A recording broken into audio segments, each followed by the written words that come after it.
नमस्कार दोस्तों, स्वागत है आपका लर्निफाई के यूट्यूब चैनल में। ये अपनी वर्ल्ड ज्योग्राफी की सीरीज़ जिसमें आज हम देखने वाले हैं महासागरीय तरंगें और धाराओं के बारे में। दरअसल ये अपना चैप्टर चल रहा है ओशनोग्राफी, जिसमें ऑलरेडी हम देख चुके हैं महासागरीय नितल का उच्चावच, महासागरीय तापमान, महासागरीय लवणता और प्रवाल भित्तियों के बारे में। ठीक है ना। आज का जो लेक्चर होगा उसमें महासागरीय तरंगें और धाराओं के बारे में विस्तार पूर्वक चर्चा करेंगे कि यूपीएससी प्रीलिम्स साथ ही साथ मेंस का भी किसी भी तरीके का क्वेश्चन अगर आपके सामने आए तो आप उसे टैकल कर ले जाएं। और देखिए, यूपीएससी की दृष्टि से ये बहुत ही महत्वपूर्ण टॉपिक है। यहाँ से मेंस में सैकड़ों बार क्वेश्चन बने हैं और प्रीलिम्स में हर एक दो साल को छोड़कर यहाँ से क्वेश्चन बनते ही बनते हैं। ठीक है ना। इससे संबंधित क्वेश्चन भी मैं आपको करवाऊंगा, परंतु यहाँ नहीं। इससे संबंधित क्वेश्चन जो है उसकी मैं लिस्ट बनाकर या तो पीडीएफ के तौर पर मैं डाल दूंगा अपने टेलीग्राम चैनल पर। जैसे भी आप सलाह देंगे कमेंट बॉक्स में आप बताइएगा, या तो वैसे भी मैं जो है अपनी जो टीम है हमारी उसका एक इनिशिएटिव है कि हम सुबह सुबह रोज एक क्वेश्चन जो है वो अपनी कम्युनिटी टैब पर डालते हैं, जो भी टॉपिक्स अपने करंट में चल रहे होते हैं उनसे रिलेटेड, ताकि आप उन्हें अटेम्प्ट कर पाओ और आप इस बात का पता लगा पाओ कि हम सही दिशा में जा रहे हैं कि नहीं जा रहे हैं। तो चलिए शुरू करते हैं आज का लेक्चर। सबसे पहले हम देखते हैं कि महासागरीय जल आपको अगर ऐसा दिखता होगा तो आपको ये लगता होगा कि बड़ा स्थिर है, मगर महासागरीय जो जल है वो स्थिर नहीं है, वो गति करता रहता है, हमेशा किसी न किसी रूप में वो गतिमान रहता है। ठीक है। और इसकी भौतिक विशेषताएं जैसे कि तापमान हो गया, खारापन हो गया, घनत्व और बाह्य बल जैसे कि सूर्य का बल, चंद्रमा का बल और वायु, ये सब इसे प्रभावित करते रहते हैं और इन सब की वजह से ही जल जो है वो गतिमान रहता है। यानी तापमान हो गया, उसका खारापन हो गया, उसका घनत्व हो गया, सूर्य, चंद्रमा और वायु, ये सब के प्रभाव से जो है जल गतिमान रहता है। ठीक है।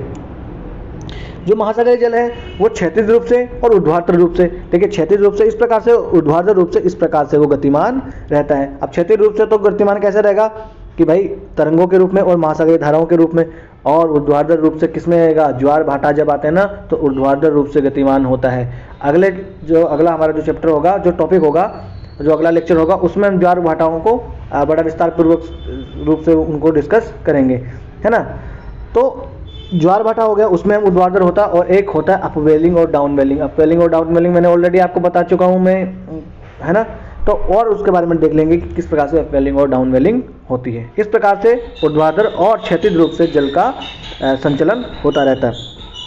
अब होता क्या है, जो तरंगे होती हैं वो जल की क्षैतिज गति होती हैं, परंतु धाराओं में जल क्या होता है, एक स्थान से दूसरे स्थान पर पहुंचता है। और तरंगों में देखिए, तरंगे और धाराएं, इन दोनों में फर्क क्या है। तरंगों में जो जल है वो गति नहीं करता है ना, सिर्फ एनर्जी जो है ना, एनर्जी वो पास होती है। अगर यूपीएससी में प्रीलिम्स में क्वेश्चन देखिए, अभी शायद 2020 से 21 में बना है, तो तरंगों में जो है जल गति नहीं करता है, पर जो धाराएं होती हैं उनमें जल गति करता है। तरंगों में तो सिर्फ जल जो है उसकी ऊर्जा जो होती है ना वही आगे बढ़ती है। ठीक है ना। इस प्रकार से जो है वो तरंगे आगे बढ़ती है, भी आपको चित्र की सहायता से भी बताएंगे। ऊर्ध्वाधर गति में जो है समुद्र का जल ऊपर और नीचे वो होता है, वो किसकी वजह से, सूर्य और चंद्रमा के आकर्षण की वजह से ऐसा होता है ना। जो जिसे हम क्या कहते हैं, उसे ज्वार भाटा भी कहते हैं। और जो समुद्र का जो नीचे अधस्थल है उसमें जो ठंडा जल है उसका उत्प्रवाह और अपप्रवाह भी होता रहता है, जो भी महासागरीय गति का एक उदाहरण है। जो कि मैं आपको बताया कि जो अपवेलिंग और डाउनवेलिंग है वो भी एक ऊर्ध्वाधर गति का उदाहरण है। यहाँ पर आप देख सकते हैं तरंगे। तो तरंगे देखिए इस प्रकार से आगे बढ़ती हैं, मगर वास्तविकता में तरंगों में जल आगे नहीं जाता है। तरंगों में सिर्फ ऊर्जा जो है वो इस प्रकार से आगे जाती है ना। तरंगे वास्तव में ऊर्जा है, जल नहीं, जो कि महासागरीय सतह के आर पार गति करते हैं ये। और तरंगों में जल क्या होता है, छोटे छोटे वृत्ताकार रूप में गति करता है। इस प्रकार से ये वृत्ताकार रूप से गति करता हुआ आगे बढ़ता है ना। इस प्रकार से ये वृत्ताकार गति करता है जल, इसमें यहीं पर जल गति करेगा और उसकी वजह से ये तरंगों का निर्माण इस प्रकार से होता है, ना कि जल जो है गति करता है इसमें, है ना। वायु जल को ऊर्जा प्रदान करती है और जिसकी वजह से ही तरंगे उत्पन्न होती है। और वायु के कारण तरंगे महासागर में गति करती है। अगर वायु ना हो, मुख्य अगर देखिए इसमें घटक ही वायु है, वायु की वजह से ही तरंगे जो है गति करती है। अपने आसपास आपने कोई तालाब या नदी, शांत नदी अगर आपने देखी हो, या तालाब देखा हो, या आप हौज हो बड़ा सा उसके पास कभी बैठे हों, तो जब हवा चलती है तो हवा की वजह से उसमें छोटी छोटी उर्मिकाएं बनती हैं, है ना। उर्मिकाएं क्या होती हैं, इस प्रकार से देखा होगा आपने। इस प्रकार से आपने देखा होगा उर्मिकाएं, है ना, इस प्रकार से तरंगे, देखिए ये तरंग की गति का सिद्धांत है, तरंग इस प्रकार से आगे बढ़ती है ना आगे, तो ये आपने उर्मिकाएं देखी होंगी, तो ये उर्मिकाएं उसमें धीरे धीरे बनती हैं और अगर हवा का वेग ज़्यादा है उसकी वजह से तरंगों का निर्माण होता है। फिर तरंगों की में जो ऊर्जा होती है वो ऊर्जा कहाँ जाके खत्म होती है, तो ये समुद्र तट होता है ना, वहाँ पर जाके ये तरंगे निर्मुक्त करती है अपनी ऊर्जा को। जब ऊर्जा, ये जो तरंगे हैं वो जाके टकराएंगी, तो तट है समुद्र तट, तो वहाँ पर जो आपको नमक नमक सा नहीं दिख जाता है, झाग झाग सा नहीं दिखेंगे, वहाँ पर जाके ये अपनी ऊर्जा जो है वो निर्मुक्त करती है, ठीक है ना। और जैसे कि एक तरंग महासागरीय तट पर पहुंचती है, इसकी गति कम हो जाती है ना, जैसे तरंग वहाँ पर कम पहुंचेगी समुद्र तट पर तो उसकी गति कम हो जाएगी। और महासागरीय जो ये तरंगे हैं ये तो कहाँ, जो सुनामी में आती है वो तरंगे ही तो आती है, जल थोड़ी ऐसा होता है, वो तरंग जो है जल को आगे बढ़ाता रहता है ना, एक तरंग दूसरी तरंग को गति देती रहती है ना। और इनमें आकर्षण में घर्षण भी उनमें होता रहता है, और इसी घर्षण की वजह से जल की गहराई तरंग धैर्य से जब आधे हो जाती है तब जो है वो तरंग समुद्र पर जाके टूट जाती है। अब आप कहोगे सर तरंग धैर्य क्या होता है, तो तरंग धैर्य मैं आपको समझा दूं, यहाँ पर यह है तरंग धैर्य। जब तरंगे इस प्रकार से आगे बढ़ती है ना, तो इस प्रकार से दो कंटिन्यूस आप क्रस्ट कह दो या दो कंटिन्यूस ट्रफ कह दो, है ना, ये गर्त है हिंदी में और ये श्रृंग, तो दो कंटिन्यूस श्रृंग कह दो या दो लगातार गर्त कह दो, तो इनके बीच की जो ये है ना, ये दूरी, ये होती है वेवलेंथ, है ना। तो जब इस जो भी तरंग है उसकी वेवलेंथ, उसकी गहराई जो है उसकी वेवलेंथ की आधी रह जाती है, तब जाके वो तरंगे टूट जाती हैं, ठीक है। उसकी गहराई जब है जल की, वो तरंग दैर्घ्य से आधी जब रह जाएगी तरंगे टूट जाएंगी और वो वहाँ पर अपनी ऊर्जा का जो ऊर्जा को निर्मुक्त वहाँ पर कर देती हैं। देखिए बड़ी बड़ी तरंगे खुले महासागरों में पाई जाती है ना, वहाँ पर तो पता ही नहीं लगता कि वहाँ पर कितनी बड़ी तरंग है। अगर जैसे सुनामी भी आई है ना, तो आपको गहरे समुद्रों में पता ही नहीं लगेगा कि ये सुनामी आई भी है, क्योंकि वहाँ पर वेवलेंथ जो है उससे गहराई ज़्यादा होती है, उसकी वेवलेंथ से ज़्यादा वहाँ पर गहराई होती है, इसलिए वो तरंगे आराम से वहाँ पर गमन करती रहती है, पता नहीं लगता है। परंतु समुद्र तट के पास आने पर इनकी तरंग धैर्यता से, इनकी तरंग दैर्घ्य होती है उससे गहराई कम हो जाती है, जिसकी वजह से यहाँ पर ये तरंगे आकर अपनी ऊर्जा को निर्मुक्त करती है, ठीक है ना। तरंगे जैसे कि जैसे आगे बढ़ती है बड़ी बड़ी होती जाती है और वायु से ऊर्जा को अवशोषित ये कर लेती है। ऊर्जा कहाँ से मिलती है इनको, वायु से ही इनको ऊर्जा मिलती है, और जैसे जैसे आगे बढ़ेगी वैसे वैसे ये बढ़ती ही जाती है, ठीक है ना। और अधिकतर तरंगे वायु के जल की विपरीत दिशा में गति से उत्पन्न होती है ना। वायु जो है ना वो जल मान लीजिए इस तरफ बह रहा है, और अगर वायु इस तरफ बह रही है तो इसकी वजह से तरंगे ज़्यादातर निर्मित होती है ना। विपरीत दिशा में बहने से तरंगों का निर्माण होता है, और जब ये दो नोट या उससे कम वाली समीर शांत समीर के रूप में जब बहती है ना, तो उसकी वजह से क्या बनता है, छोटी छोटी उर्मिकाएं बनती है। इस प्रकार से उर्मिकाएं बनती है छोटी छोटी, है ना। आप कहोगे सर ये नॉट क्या है, तो नॉट होता है समुद्र में जब आप दूरी नापते हैं ना, तो एक घंटे में कितने नॉटिकल माइल्स आप जाते हो उसे कहते हैं नॉट, है ना। और वायु की गति अगर बढ़ गई तो इनका आकार भी बढ़ जाता है, तेज वायु चलेगी तो तरंगे भी ज़्यादा बनेगी, है ना। और तट के पास पहुंचने पर जब ये टूट जाती है और जो सफ़ेद बुलबुले से बनते हैं, सर्फ की भांति घुल जाती है, वहीं पर तरंगे आके टूट जाती है, और तब तक हमें लगता है कि वो तरंगे जो है ना, हमें लगता है कि पास ही आई है, पर हो सकता है कि वो किसी दूसरे गोलार्ध से ही आई हो। गोलार्ध का मतलब समझते हैं ना, ये पृथ्वी है ना, तो उत्तरी गोलार्ध, दक्षिणी गोलार्ध, और यहाँ से ग्रीनविच गुजर जाते हैं तो ये पश्चिमी गोलार्ध और पूर्वी गोलार्ध। मान लीजिए यहाँ पर कोई तरंग है, हो सकता है वो इतनी दूर से ट्रेवल करके यहाँ पर आई हो, है ना, ठीक है। और जितनी वायु गहरी होगी, जितनी वायु जो है वो तेज होगी, उतने ही उसी प्रकार से वो भी तेज होती जाती है। इस प्रकार से देखिए तरंगे आगे बढ़ती है, दिख रहा है आपको, है ना। हाँ जी, तो और फिर देखिए इस प्रकार से गोल गोल रूप से ये घूमते जाता है, और ये आगे वाला जो है ना इस प्रकार से नीचे जाता है, और पीछे की तरफ से ये मुड़कर वापस इसको उठाने में इसमें सहयोग करता है, और फिर ये तरंग उठेगी यहाँ से, और फिर आगे जाके इसकी वजह से आगे जाके ये नीचे की जाएगी, है ना, गुरुत्वाकर्षण की वजह से नीचे जाएगी, और हवा जो है उसकी वजह से ये ऊपर की तरफ उठती जाती है ना। फिर देखिए तरंगे करती है, गति क्यों करती है, क्योंकि जल जो है वायु जो है वो जल को प्रवाहित करती है, और गुरुत्वाकर्षण बल क्या करता है, नीचे की तरफ उनको खींचता है ना।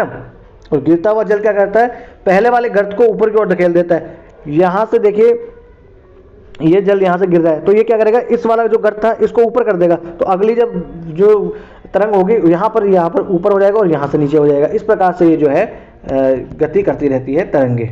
ठीक है, तरंगों के नीचे जल की गति वृत्ताकार रूप से होती है। इस प्रकार से देखिए वृत्ताकार रूप हो रही दिख रही है आपको यहाँ पर, तो वृत्ताकार रूप से इनकी गति होती है और इस प्रकार से आगे जाता है ना।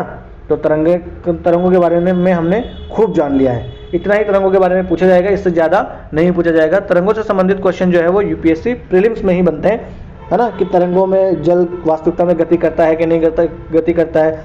फिर तरंगों को कौन प्रभावित करता है, तो वायु प्रभावित करती है, गुरुत्वाकर्षण बल उनको प्रभावित करता है ना। पानी पी लो 1 मिनट में।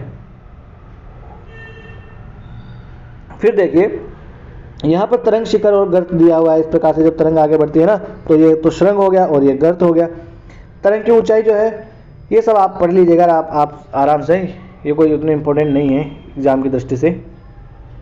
अब है आ जाते हैं मेन पॉइंट, जो टॉपिक अपना महासागरीय धाराओं के बारे में। अब जैसे जिस प्रकार से तरंगे जो थी वो जल की गति ना होकर ऊर्जा की गति वहां पर जो है निर्मुक्त होती, ऊर्जा आगे बढ़ती थी उसमें, है ना। तरंगों में जल थोड़ी बढ़ता था। उसी प्रकार से जब हम बात करते हैं महासागरीय धाराओं की, तो महासागरीय धाराओं में वास्तविकता में जल का प्रवाह होता है और जल छोटा मोटा पानी ऐसा नहीं बहता, जल नदियों के जैसे बहता है। ऐसा लग रहा हो कि महासागरों में कोई नदियां बह रही हो। देखिए आपको दिख रहा ना यहाँ पर, इस प्रकार से पूरी नदियां जो है ऐसा लग रहा है कि यहाँ पर बह रही है ना। और ये नियमित होता है और एक निश्चित मार्ग में होता है हमेशा, है ना, बदलता हुआ नहीं रहता। ये उस निश्चित मार्ग में ही रहेगा ये और नियमित रूप से बहती है ये, ठीक है ना। और ये पूरे एकदम नदी प्रवाह के समान ये बहती है, नदी के जैसे पूरा जल बहता है ना, उसी प्रकार से ये बहती है। अब देखिए महासागर जो धाराएं हैं, अब आप कहोगे सर इतनी नदी के जैसे बह रही है तो यहाँ पर कौन सी ढाल वाल ये है, ये कैसे बह रही होगी, जल के अंदर जल कैसे बह सकता है, आपके दिमाग में ये डाउट होगा।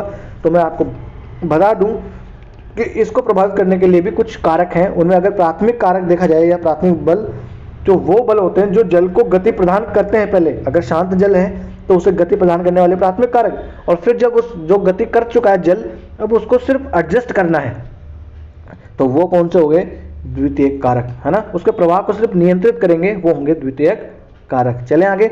जैसे कि प्राथमिक बल देखें अगर हम, कि उसकी गति को शुरू कौन करेगा, भाई जो वो अपनी धारा है, महासागरीय धारा, उसकी गति को शुरू कौन करेगा, तो वो है प्राथमिक बल।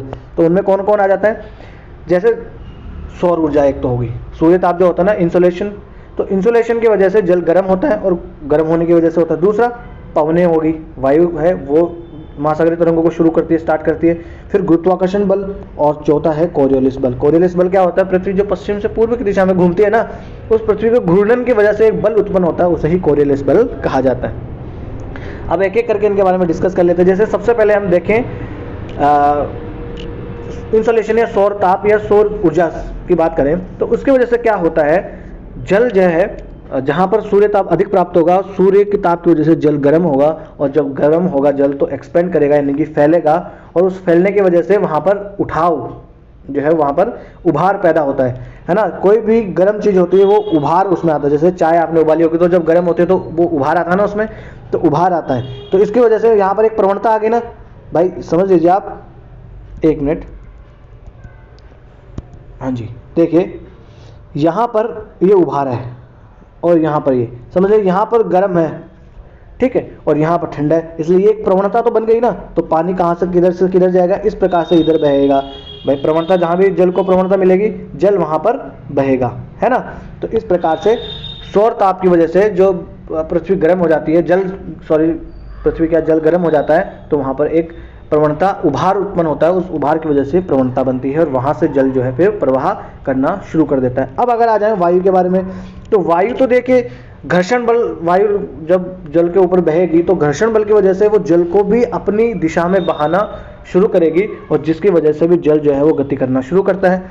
अब आ जाए गुरुत्वाकर्षण बल की वजह से, तो गुरुत्वाकर्षण बल क्या करता है, जल को नीचे की ओर धकेलता है, जिसकी वजह से क्या होगा कि जल सिंक करता है। इस प्रकार से अगर जल भारी हो गया, है ना, यानी जल का अगर घनत्व बढ़ गया तो जल भारी हो जाता है, और जल जब भारी होता है तो जल फिर इस प्रकार से नीचे सिंक करता है, और सिंक करके फिर वो आगे बढ़ता है। तो जहाँ से जल नीचे की तरफ गया तो उस गड्ढे को भरने के लिए कोई जल आएगा ना, तो उस जल को भरने के लिए जो आएगा यहाँ पे एक प्रवणता उत्पन्न हो गई, है ना। तो प्रवणता जहाँ जहाँ उत्पन्न होगी जल वहाँ प्रवाह करेगा। एक है कोरियोलिस बल, है ना। तो कोरियोलिस बल क्या करता है, ये भी जब पृथ्वी पश्चिम से पूर्व की ओर घूमती है तो इसकी वजह से भी जल जो है वो घूर्णन करता है, जो जल जो है वो गति करता है। तो इस प्रकार से हमने देख लिया। अब देखिए कोरियोलिस बल की वजह से क्या होता है कि जो उत्तरी गोलार्ध है, उत्तरी गोलार्ध में जल जो है वो घड़ी की सुई की दिशा में और दक्षिणी गोलार्ध में घड़ी की सुई की विपरीत दिशा में घूमने लगता है। नहीं समझ में आया तो ऐसे समझो कि कोरियोलिस बल की वजह से उत्तरी गोलार्ध में, कोरियोलिस बल की वजह से उत्तरी गोलार्ध में जो जल है वो अपने दाएं तरफ मुड़ जाता है और दक्षिणी गोलार्ध में जो जल है वो अपने बाएं तरफ मुड़ जाता है। इस प्रकार से कोरियोलिस बल की वजह से जब हम महासागरीय धाराएं देखेंगे तो हम देखेंगे कि क्यों उत्तरी गोलार्ध की जो महासागरीय धाराएं हैं वो इस प्रकार से जा रही है और क्यों दक्षिणी गोलार्ध की महासागरीय धाराएं इस प्रकार से जा रही है, क्योंकि ये जा रही है कोरियोलिस बल की वजह से, है ना। समझ में आपको बात। और इस जब ये जो इस प्रकार से जो गमन करती है, जो बहाव होता है महासागरीय धाराओं का, उसकी वजह से एक जायरे होता है, उसका निर्माण होता है ना, वलय या जायरे जिसका निर्माण होता है, उसका निर्माण होता है इन्हीं महासागरीय धाराओं के जो बहाव की वजह से। इस प्रकार से है। तो ये जो हो गया, ये पूरा ये सर्कल जो बन गया वलय, इसको कहते हैं जायरे, है ना, या वलय इसे कहते हैं। सारगेसु सागर वो उसी वलय की वजह से बना है, वो आगे हम सब डिस्कस करने वाले हैं। तो चलिए आगे चलते हैं। अब देखिए पानी के घनत्व में अगर अंतर आ जाए तो उसकी वजह से भी जल प्रवाहमान होता है। कैसे कि ये देखिए हमने जब बताया था महासागरीय तापमान और लवणता के बारे में, तब भी मैंने आपको बताया था कि जब जब जल का घनत्व बढ़ेगा और जल का घनत्व अगर बढ़ रहा है तो जल भारी होगा और भारी होकर जल नीचे सिंक करेगा। सिंक करने की वजह से फिर वहां पर जो वो प्रवणता बनी है, सिंक अगर कर गया तो यहाँ का पानी तो नीचे की तरफ चला गया तो यहाँ एक गड्ढा जैसा बन गया ना, हालांकि वो दिखेगा नहीं हमको, मगर आप कल्पना करके देखिए ये जब जल यहाँ से चला गया तो इसका स्थान घेरने के लिए कोई दूसरा जल तो आएगा। इसी प्रकार से फिर जो है जल का प्रवाह शुरू हो जाता है ना। महासागरीय जल धाराओं के ऊर्ध्वाधर गति को प्रभावित करता है। जब जल के इसमें पानी के घनत्व में जब अंतर आता है ना तो वो क्या करता है, ऊर्ध्वाधर गति जो है वो उसको शुरू करता है, ऊर्ध्वाधर गति शुरू करता है। कैसे ऊर्ध्वाधर? ऊर्ध्वाधर मतलब इस प्रकार होता है ना, तो देखिए जब जल यहाँ से सिंक करेगा तो नीचे की तरफ जाएगा, नीचे की तरफ गया तो इसका स्थान घेरने के लिए दूसरा जल आएगा और इस प्रकार से ये जल दूसरी जगह जाएगा, है ना। तो इस प्रकार से ये क्या होता है, ये होता है ऊर्ध्वाधर गति, है ना। जब जल सिंक करता है तो मैंने आपको अपवेलिंग और डाउनवेलिंग बताया था, तब भी मैंने बताया था कि अपवेलिंग में क्या होता है, नीचे का ठंडा जल ऊपर की तरफ आता है और डाउनवेलिंग में ऊपर का जो जल है वो नीचे की तरफ जाता है ना। तो ये क्या होता है, ये होता है ऊर्ध्वाधर गति। जैसे अगर खारा जल है तो खारा जल भी क्या करेगा, निम्न खारे जल की अपेक्षा ज्यादा सघन होता है। भाई खारा जल हो गया उसका घनत्व ज्यादा होगा तो और जो साफ पानी है उसका घनत्व कम होगा, इसलिए खारा जल जो है वो नीचे की तरफ बैठ जाएगा और उसके तरफ ऊपर जो है उससे कम खारा जो जल होगा वो आ जाएगा, है ना। इस प्रकार से तो ये क्या हुआ, ये भी एक ऊर्ध्वाधर गति इसकी हो गई है ना। ये यहाँ पर लिखा हुआ है। इसलिए देखिए ठंडे जल वाली महासागरीय धाराएं उत्पन्न होती है, क्योंकि ठंडा जल देखिए अपने घनत्व की वजह से नीचे की तरफ सिंक हो जाता है और फिर वो सिंक जो हुआ जल जो है ना सब सरफेस लेवल पे यानी उप सतह जो है उसके नीचे नीचे बहता हुआ किधर आता है, विषुवत रेखा की तरफ आना शुरू होता है। और इसी की वजह से जो ध्रुवों का जो ठंडा जल है वो कहाँ पर आ जाता है, वो आ जाता है विषुवत रेखा की तरफ। अभी आगे देखेंगे ना हम तो और अच्छे से इसको जानेंगे, है ना। यही यहाँ पर लिखा हुआ है। और गर्म जल धाराएं विषुवत वृत्त से कैसे सतह के साथ चलती चलती किधर जाती है, वो जाएगी ध्रुवों की ओर, है ना। क्योंकि जो जल यहाँ से सिंक होकर इधर आया है उसका स्थान घेरने के लिए जो जल ध्रुवों से सिंक होकर सब सरफेस लेवल पर आया है विषुवत रेखा की ओर, उसका स्थान घेरने के लिए दूसरा जल तो उधर जाएगा ना, तो उसी की वजह से ये एक पूरा प्रवाह शुरू हो जाता है ना। ये महासागरीय धाराओं की कुछ विशेषता दी गई है। इसमें यह है कि महासागरीय धाराएं जो है वो सतह के निकट सर्वाधिक शक्तिशाली होती है। जो सतह है उसके निकट ये शक्तिशाली रूप से बहती है, 5 नॉट से भी अधिक की गति से बहती है, यानी कि 1 घंटे में 5 नॉटिकल माइल से भी ज़्यादा चली जाती है। और 1 नॉटिकल माइल जो होता है उसमें 1 मील जो होता है ना अपने जो स्थल पर हम गति करते हैं उससे ज़्यादा होता है।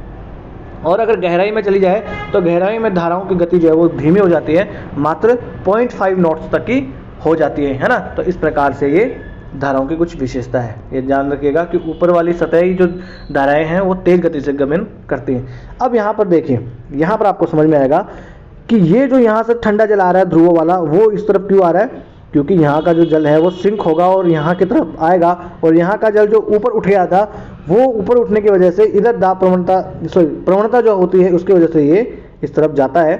और फिर आप कहोगे सर फिर अगर इस तरफ जाना है तो ये सीधा इधर जाना चाहिए था ना, ये इधर से होकर क्यों जा रहा है? तो ये जा रहा है, एक तो कोरियोलिस बल की वजह से जा रहा है, दूसरा एक होता है कि ये जो स्थल रेखा है इसका विन्यास भी तो किस प्रकार से है ना, उसको वो भी तो इसको प्रभावित करेगा। तो स्थल का विन्यास है वो प्रभावित करेगा, इसकी वजह से ये इस प्रकार से घूम कर इधर जाता है। ये अलग अलग महाद्वीप जो है वहाँ की जो महासागर है वहाँ की जो महासागरीय धाराएं हैं वो दी हुई है इसमें, है ना। एक बार आप देख लीजिए जरा सा।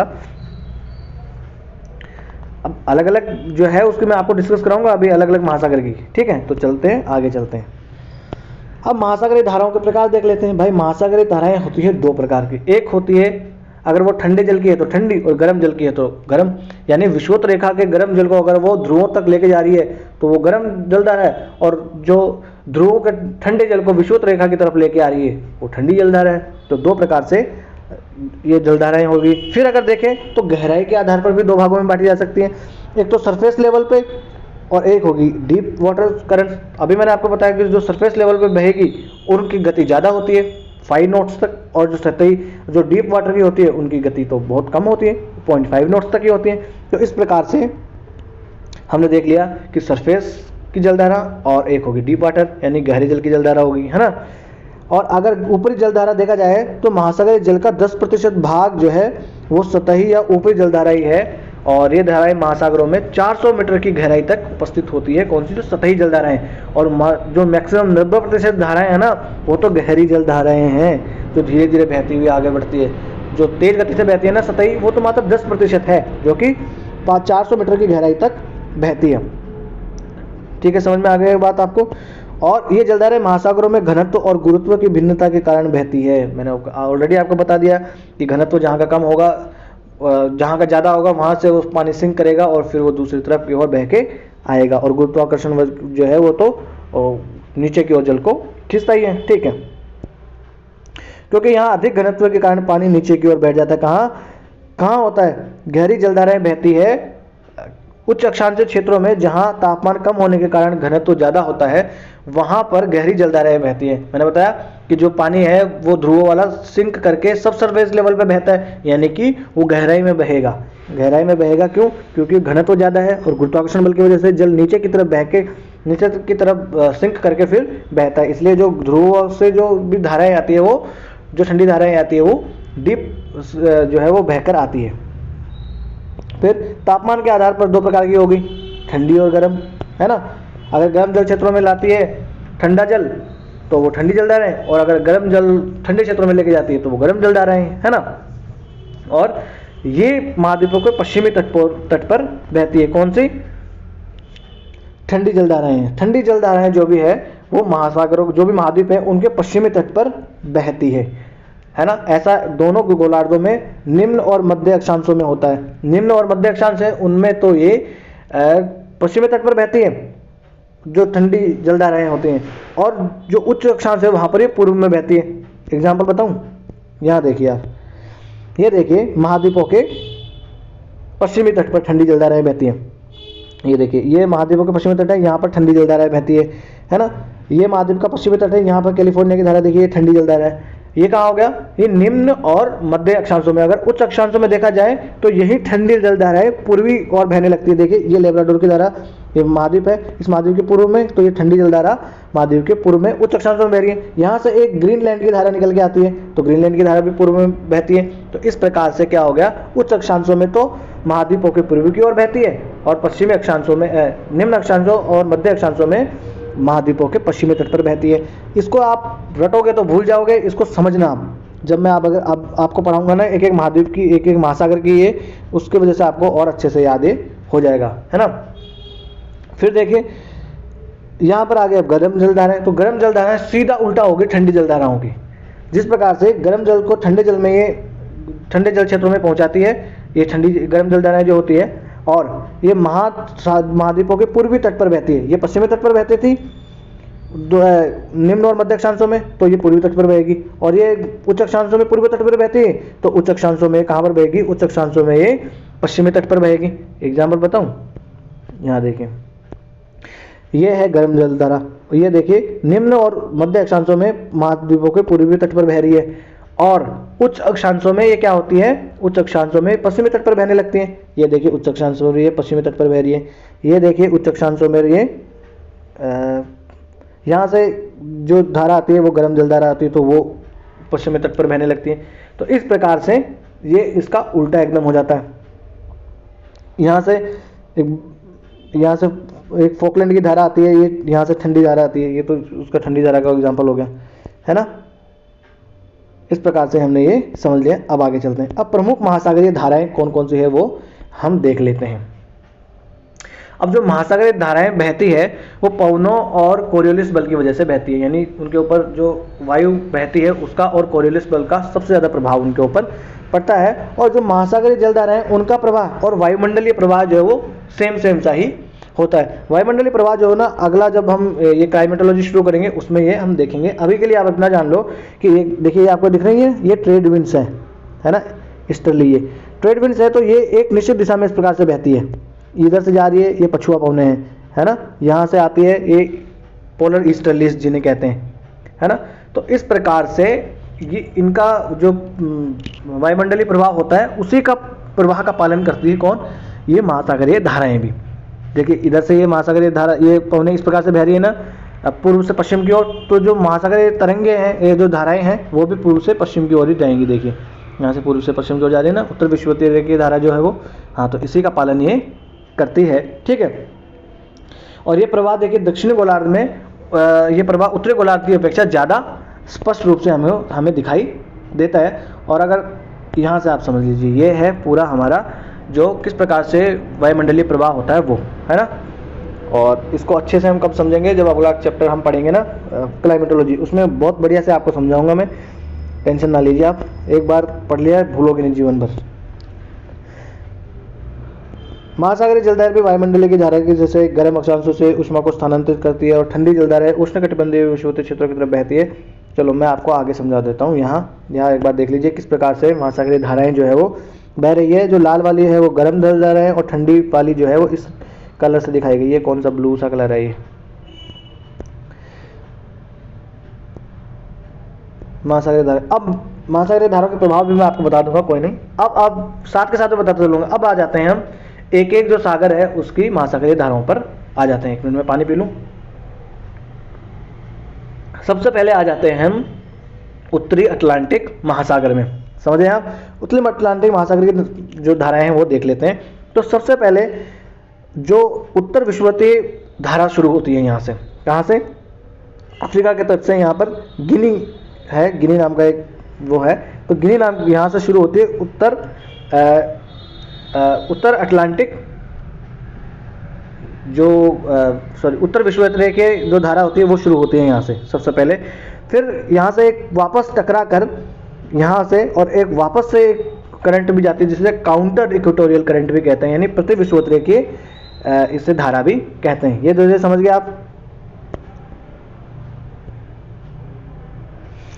ये चीजें समझ गए आप कि यहाँ से उत्तर विषुवतीय धारा जो निकलती है। अब ये उत्तर विषुवतीय धारा जो है यहाँ से आगे बढ़ती है, और यहाँ पर एंटिनेलीज की धारा के नाम से इसे जाना जाता है। ये पूरे कैरिबियन आइलैंड्स है ना, यहाँ इसको एंटिलीज धारा के नाम से भी इसे यहाँ पर जाना जाता है। फिर यहाँ से देखिए ये फ्लोरिडा है, और ये गल्फ ऑफ मैक्सिको यानी मैक्सिको की खाड़ी है। ये फ्लोरिडा जो है ना, ये अमेरिका का ही एक स्टेट है, तो फ्लोरिडा के पास से होकर बहती है, इसलिए इसे कहते हैं फ्लोरिडा की धारा। फिर ये जो उत्तर विषुवतीय धारा थी ना, वही है ये भी एंटिलीज, फिर यहाँ पर फ्लोरिडा की धारा। फिर आगे बढ़कर ये गल्फ स्ट्रीम के नाम से जानी जाती है, क्योंकि यहाँ से ये जो मिसिसिपी मिसौरी नदी यहाँ पर आ रही थी गल्फ स्ट्रीम में, जो मैक्सिको की खाड़ी में, इससे ये जल ग्रहण कर लेती है, और फिर आगे जो है ये खूब स्पीड से आगे बहती है, इसलिए इसे गल्फ स्ट्रीम कहा जाता है ना। और गल्फ स्ट्रीम जब आगे बढ़ती है, और ये आगे बढ़ के ये इसे फिर नॉर्थ अटलांटिक ड्रिफ्ट के रूप में आगे जाना जाता है, और ये नॉर्थ अटलांटिक ड्रिफ्ट जो है वही आगे फिर इसे नॉर्वेजियन करंट भी आगे कह दिया जाता है, यानी नॉर्वे की धारा भी इसे कह दिया जाता है। इसी नॉर्वे की धारा या इसी उत्तरी अटलांटिक ड्रिफ्ट की वजह से यहाँ पर देखिए ये स्कैंडिनेवियन देश वगैरह हैं, यहाँ पर मतलब बहुत ऊपर ध्रुवों के पास होने के बावजूद भी यहाँ के जो पोर्ट है ना, वो पोर्ट जो है वो खुले रहते हैं सर्दियों में भी। क्यों? क्योंकि यहाँ से जो नॉर्थ अटलांटिक ड्रिफ्ट है, इसका जो जल है वो गर्म, यहाँ पर गर्म जल यहाँ कर लेके आती है, इसलिए यहाँ पर जो पोर्ट है उसको संचालित होने में महत्वपूर्ण भूमिका निभाती है। अगर यहाँ पर ठंडी होती तो क्या होता कि वो पोर्ट जमे रहते हैं, और अब यहाँ पर गर्म पानी मिल गया तो वो पोर्ट जो है खुले रह सकते हैं। यहाँ पर नॉर्वे में जो 2 पोर्ट हैं, अब उन पोर्ट्स का नाम देख लेते हैं। एक है नार्विक पोर्ट और एक है हैमरफेस्ट पोर्ट। देखिए तो देखिए यहाँ नॉर्वे है और यहाँ यह पोर्ट है। अब सोच लीजिए यहाँ पर तो ध्रुवों के पास है, कितना बर्फ जमी होगी पूरी, परंतु इस नॉर्थ अटलांटिक ड्रिफ्ट की वजह से ही यहाँ पर, क्योंकि नॉर्थ अटलांटिक ड्रिफ्ट है गर्म जलधारा, तो उस गर्म जलधारा की वजह से ही यहाँ पर एक पोर्ट जो है वो नार्विक और हैमरफेस्ट, ये नॉर्वे में पोर्ट है। इन दोनों को पोर्ट का नाम आप याद रख लीजिएगा, एक नार्विक और एक हैमरफेस्ट, है ना। ये इसकी वजह से ही वर्ष भर काम करते रहते हैं, ठीक है ना। अब यहाँ से देखिए, मैंने आपको बताया था कि जो भी ये ठंडी जलधाराओं के मामले में क्या होगा कि उच्च अक्षांशों में ये महाद्वीपों की पूर्व दिशा से होके बहेगी। तो उच्च अक्षांशों में देखिए ये है, तो पूर्व दिशा से यहाँ से ग्रीनलैंड है, ये ग्रीनलैंड के पूर्व से होकर एक धारा बहती है, इसे पूर्वी ग्रीनलैंड की धारा कहते हैं। और वो पूर्वी ग्रीनलैंड की धारा देखिए इस प्रकार से बहती है, और यहाँ से बेरिंग सागर से,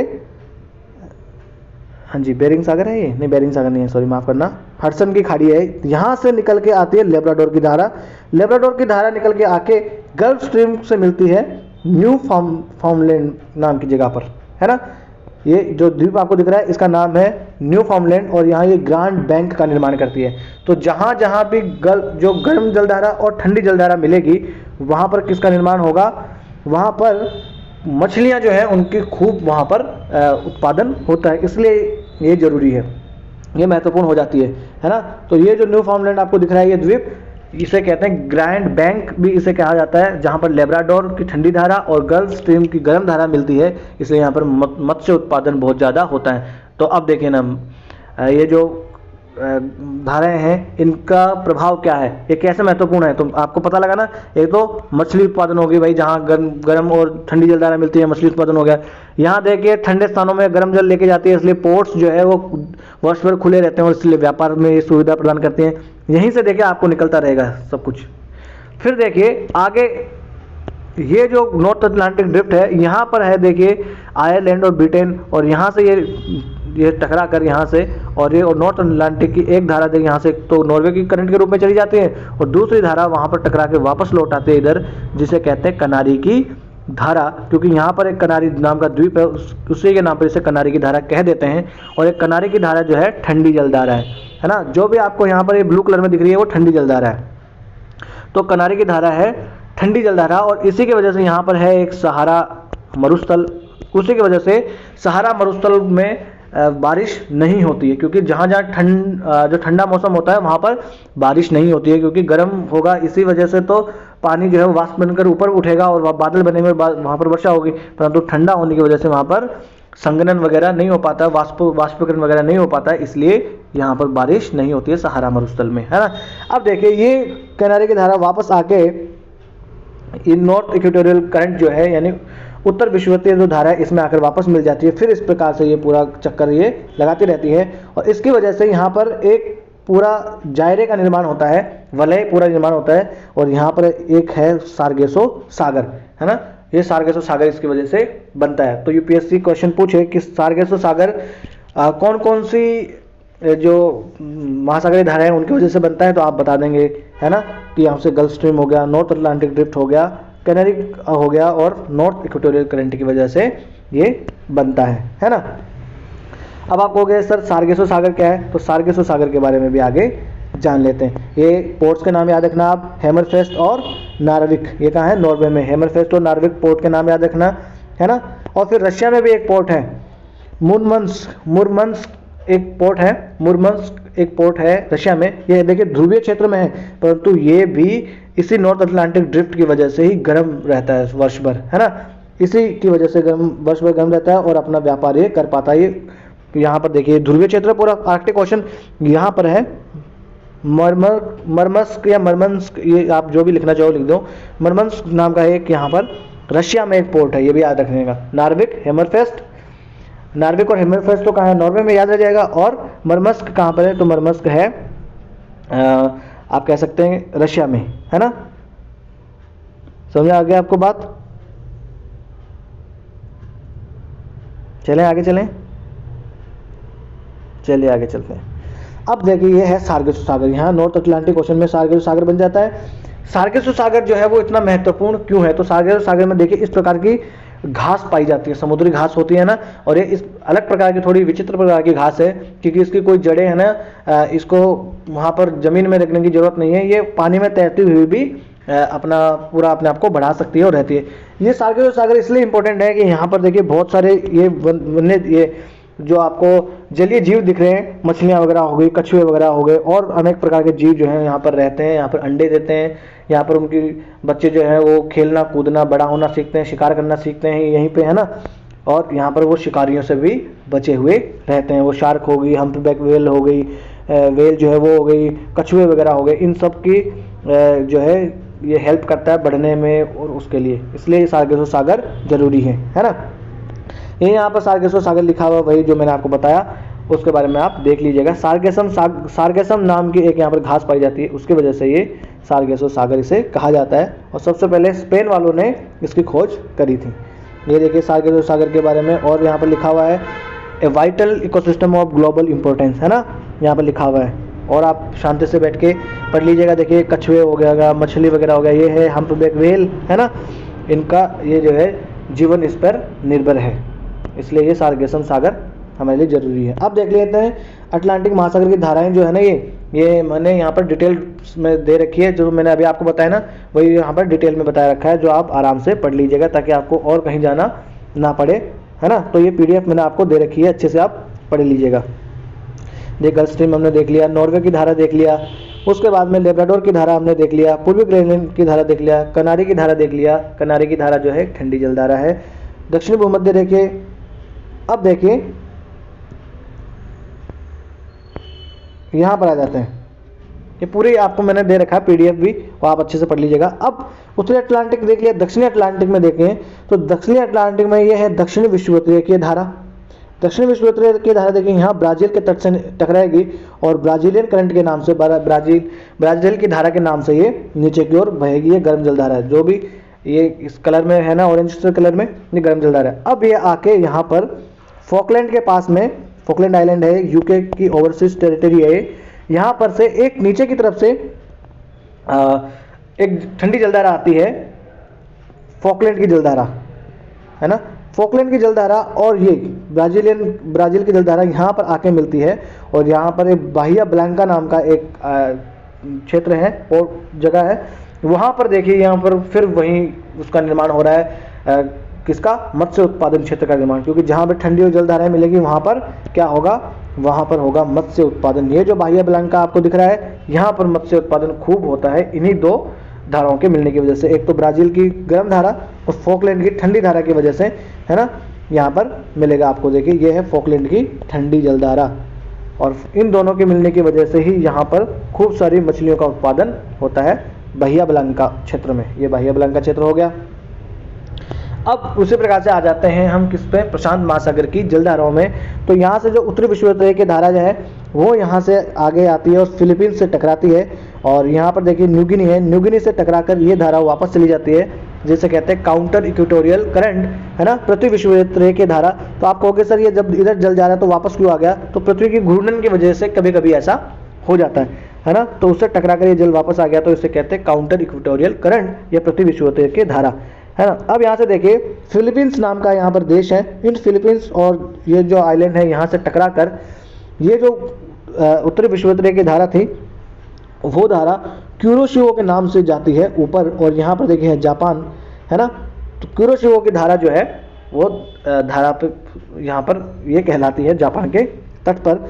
फिर ये क्यूरोशिवो की धारा आगे चली जाती है और नॉर्थ पैसिफिक करंट के नाम से, यानी उत्तरी प्रशांत धारा के नाम से ये गर्म जलधारा जाती है और अमेरिका के तट पर जाकर टकराती है, और उसकी वजह से इसके एक भाग तो चला जाता है ऊपर की ओर जिसे कहते हैं अलास्का की धारा, जो कि गर्म जलधारा है, और एक इसका भाग आ जाता है नीचे की ओर जो कि कहलाती है कैलिफोर्निया की धारा जो कि ठंडी जलधारा है, और उसी की वजह से अमेरिका में यहाँ डेजर्ट जो है वो उनका निर्माण होता है। जब हम आप क्लाइमेटोलॉजी आपको पढ़ाएंगे तब और बताएंगे कि इन जलधाराओं की वजह से और पवनों की वजह से किस प्रकार से जो डेजर्ट का निर्माण होता है, यानी मरुस्थलों का निर्माण होता है। तो इन्हीं जलधारा की वजह से यहाँ पर मोहावे नाम का डेजर्ट है, उस डेजर्ट का निर्माण होता है कैलिफोर्निया की ठंडी जलधारा की वजह से ही।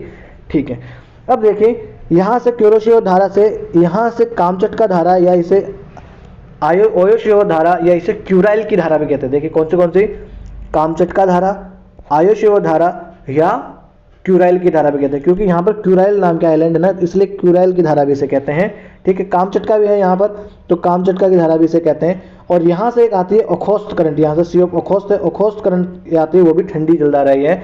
ये दोनों जलधाराएं आके यहाँ पर मुख्य रूप से जो आयोशियो की धारा जो है इसमें मिल जाती है, और आयोशियो की धारा जो आके क्यूरोशियो की धारा से मिलती है जापान के पास में, है ना। उसकी वजह से यहाँ पर फिर देखिए मत्स्य क्षेत्र का निर्माण होता है, और इसीलिए आप जानोगे कि जापान जो है वो सबसे ज़्यादा अगर डाइट में खाने वाली चीज़ें हैं वहाँ पर तो क्या है, मछली, क्योंकि वहाँ पर मछलियाँ बहुत होती है। किसकी वजह से, क्यूरोशियो और आयोशियो धारा की मिलने की वजह से।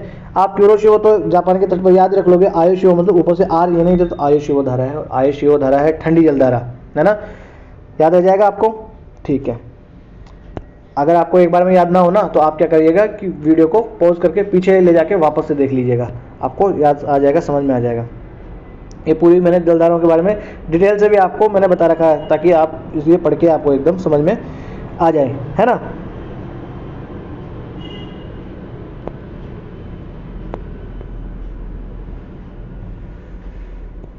माफ कीजिएगा, इधर से जो है, हाँ जी। अब ये देखिए यहाँ से फिर दो दक्षिणी प्रशांत महासागर उसकी धाराओं की बात कर लेते हैं। तो यहाँ से देखिए ये दक्षिणी विषुवत की धारा जो है यहाँ से प्रवाहित होती है वापस से पेरू के तट से, क्योंकि यहाँ से जो ठंडी धारा पेरू वाली आ रही थी, इसकी वजह से यहाँ से अपवेलिंग भी होती है पेरू के तट पर, ये भी देखेंगे अभी। तो यहाँ से देखिए ये आती है और चाइना से, सॉरी न्यू गिनी से, यहाँ न्यू गिनी नाम का देश है, इससे टकराती है और ऑस्ट्रेलिया के पूर्व से होकर बहती है, इसलिए इसे पूर्वी ऑस्ट्रेलियाई धारा भी कहा जाता है। यहाँ देखिए एक है द्वीप तस्मानिया, और तस्मानिया से फिर ये टकरा कर यहाँ से साउथ पैसिफिक यानी दक्षिण प्रशांत धारा के रूप में आगे बहने लगती है, और ये है ठंडी जलधारा। फिर ये ठंडी जलधारा जो है यहाँ पेरू के तट पर ये टकराती है, इसलिए इसे कहते हैं पेरू की जलधारा।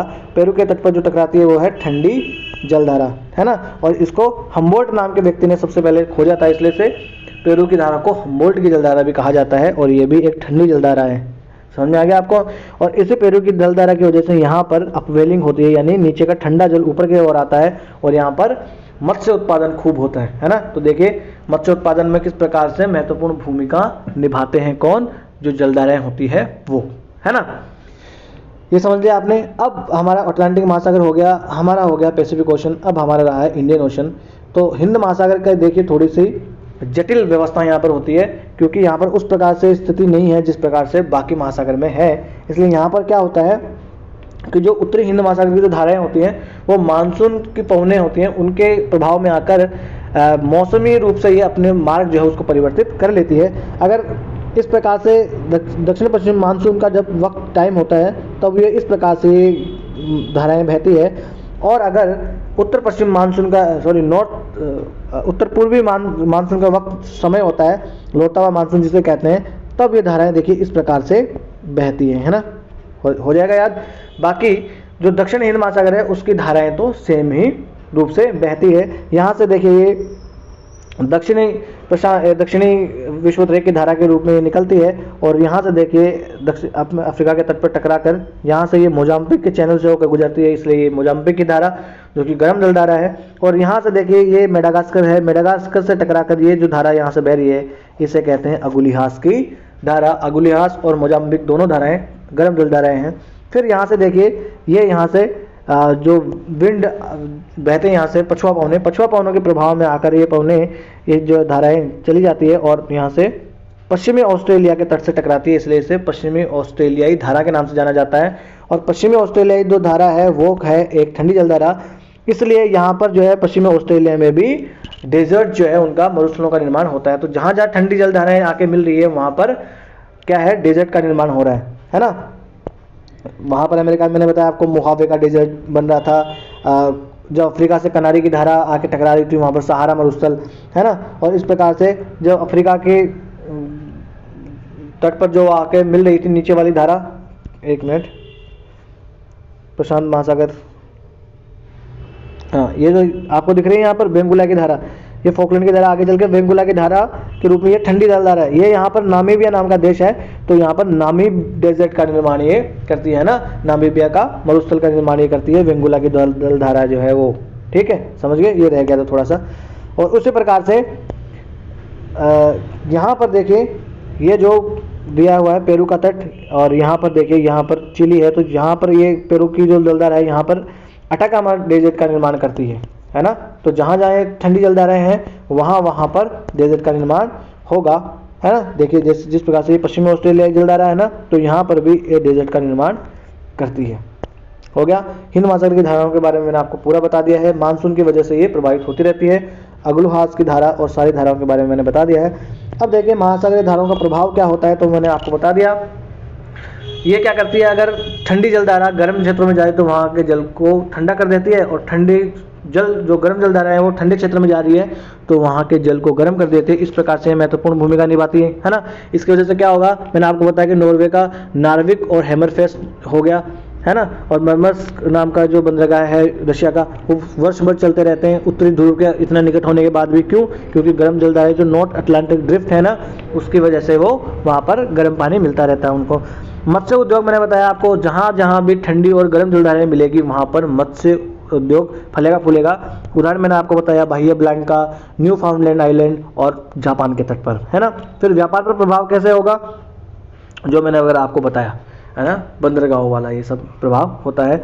फिर अगर और देखा जाए तो जहाँ जहाँ ठंडी जलधाराएं आ रही है तो वहाँ क्या होगा कि अपवेलिंग होती है ठंडी जलधारा। जैसे पेरू के तट पर ठंडी जलधाराओं की वजह से अपवेलिंग होती है, पेरू की ठंडी जलधारा की वजह से वहाँ के पेरू के तट पर अपवेलिंग होती है, यानी नीचे के जो न्यूट्रिएंट्स होते हैं ना, वो न्यूट्रिएंट रिच वाटर ऊपर आता है और वो मछलियों के लिए और जलीय जीवों के लिए महत्वपूर्ण भोजन के रूप में काम करता है, और इसकी वजह से वहाँ पर मछलियों का खूब उत्पादन होता है ना। ये हो गया।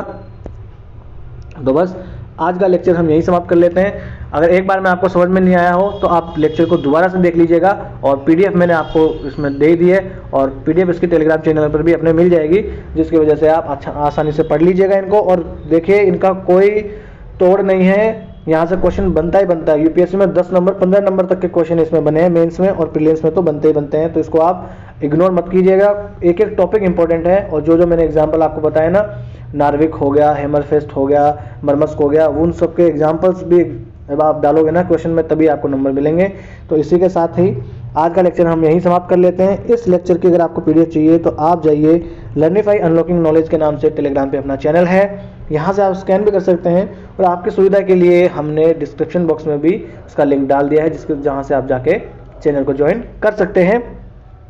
और अगर वीडियो अगर आपको अच्छा लगा हो तो लाइक कर दीजिए और चैनल को सब्सक्राइब कर लीजिए। और भी अगर आपका कोई भाई बंधु दोस्त सखा मित्र कोई है जो यूपीएससी की या किसी पीसीएस की या कोई भी तैयारी कर रहा हो या निठल्ला बैठा हो, तो उसको भी आप बता दीजिएगा, थोड़ा बहुत ज्ञान तो मिल ही जाएगा, है ना।